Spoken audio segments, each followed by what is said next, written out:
హైదరాబాద్లో మళ్లీ ఐటీ దాడులు మొదలయ్యాయి. తెల్లవారుజాము నుంచి అధికారులు దాడులు మొదలుపెట్టి కలకలం రేపుతోంది. ఇక 20 బృందాలుగా విడిపోయిన ఐటీ అధికారులు ఏకకాలంలో సోదాలు నిర్వహిస్తున్నారు. గచ్చిబౌలిలోని ఎక్సెల్ ప్రధాన కార్యాలయంలో ఐటీ సోదాలు కొనసాగుతున్నాయి.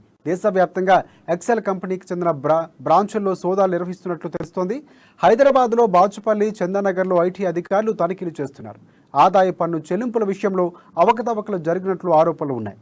తెల్లవారుజామున 6 గంటల నుంచి సోదాలు కొనసాగుతున్నాయి. 40 కార్లు, 3 సిఆర్పీఎఫ్ బస్సులతో 20 బృందాలుగా బయలుదేరి వెళ్లాయి. ఇక ఒకేసారి భారీగా వాహనాలతో ఐటీ అధికారులు బయటకు రావడంతో ఇంకా ఎక్కడెక్కడ దాడులు జరుగుతాయో అని అందరిలోనూ ఉత్కంఠ నెలకొంది.